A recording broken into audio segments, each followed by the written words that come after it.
संस्मरण मानवीय करुणा की दिव्य चमक।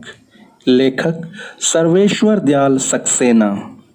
फादर कामिल बुल्के की मौत जहरबाद अर्थात गैंग्रीन से हो गई। जहरबाद जहरीला और कष्टप्रद फोड़ा होता है। लेखक को इससे दुखद आश्चर्य होता है क्योंकि फादर की रगों में दूसरों के लिए मिठास भरा अमृत था।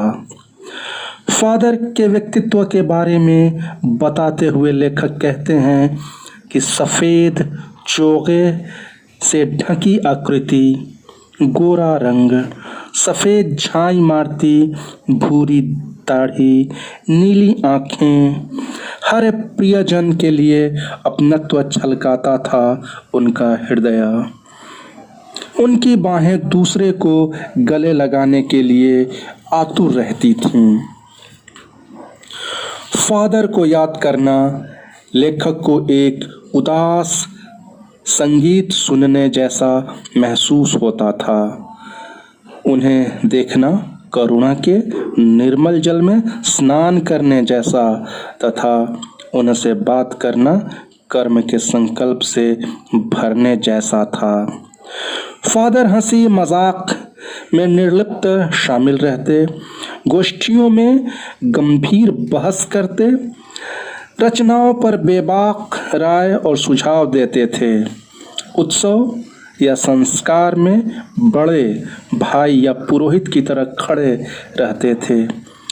लेखक के बड़े बेटे के अन्नप्राशन अर्थात पहली बार शिशु के मुंह में अन्न डालने के संस्कार के समय भी नीली आंखों में चमक और वत्सलता लिए आशीषों से भर देने वाले फादर देवदार वृक्ष की तरह थे। फादर प्रायः इलाहाबाद की सड़कों पर साइकिल चलाते दिख जाते थे।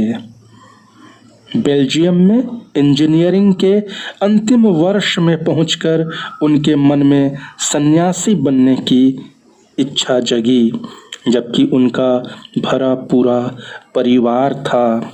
2 भाई, 1 बहन, माता पिता सभी। वे भारत को अपना देश मानते थे। वैसे उनकी जन्मभूमि बेल्जियम में रैम्स चैपल थी, जिसे वह बहुत सुंदर कहते थे।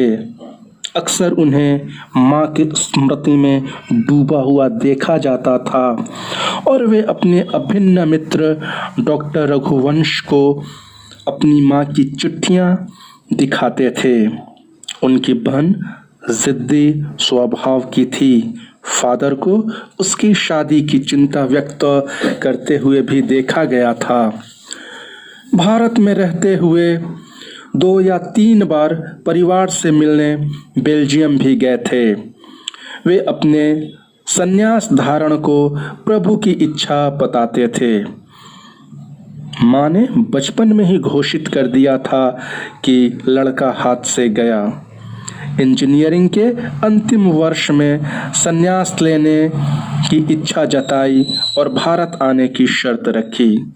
भारत आने पर जीसेट संघ में 2 साल पादरियों के बीच धर्माचार्य की पढ़ाई की। 9 से 10 साल दार्जिलिंग में पढ़ते रहे। कलकत्ता, जो आज का कोलकाता है, से बीए किया। इलाहाबाद से एमए किया। प्रयाग विश्वविद्यालय से शोध प्रबंध। 1950 में राम कथा उत्पत्ति और विकास पूरा किया। परिमल में शोध प्रबंध के अध्याय पढ़े गए थे। मातरलिंक के प्रसिद्ध नाटक ब्लू बर्ड का नील पंछी नाम से हिंदी में रूपांतरित भी फादर कामिल बुल्के ने किया था। सेंट जेवियर्स कॉलेज रांची में हिंदी और संस्कृत के विभागाध्यक्ष हो गए और यहीं उन्होंने अपना प्रसिद्ध अंग्रेजी हिंदी कोश तैयार किया। फादर बुल्के संकल्प से सन्यासी थे। मन से नहीं। वे रिश्ता बनाकर तोड़ते नहीं थे। 10 साल मिलने के बाद भी रिश्ते की गंध महसूस होती थी। दिल्ली में लेखक को खोजकर समय निकालकर मिलते थे। फादर बुल्के को हिंदी से विशेष अनुराग था। हिंदी को राष्ट्र भाषा के रूप में देखने की चिंता थी, इच्छा थी। हर मंच से इसकी तकलीफ बयान करते, इसके लिए अकाट्य तर्क देते। हिंदी वालों द्वारा ही हिंदी की उपेक्षा पर दुख व्यक्त करते थे। उन्होंने लेखक की पत्नी और पुत्र की मृत्यु पर सांत्वना के जादू भरे शब्द कहे थे। हर मौत दिखाती है जिंदगी को नई राह। फादर अब नहीं रहे। उनकी बाहें दोनों हाथों की सूजी उंगलियों को उलझाए ताबूत में पड़ी थी। 18 अगस्त 1982 दिल्ली के कश्मीरी गेट के निकलसन कब्रगाह में उनकी देह उतार दी गई। उनके अंतिम संस्कार के समय उपस्थित थे रघुवंश जी का बेटा राजेश्वर सिंह, जैनेन्द्र कुमार, विजेंद्र स्नातक, अजित कुमार, डॉक्टर निर्मला जैन, डॉक्टर सत्य प्रकाश जो इलाहाबाद के प्रसिद्ध विज्ञान शिक्षक थे, और डॉक्टर रघुवंश।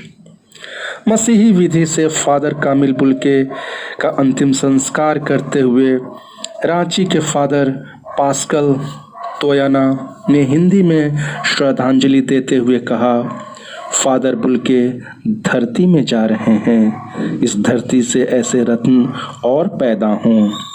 डॉक्टर सत्य प्रकाश ने भी अपनी श्रद्धांजलि में उनके अनुकरणीय जीवन को नमन किया। देह कब्र में उतार दी गई।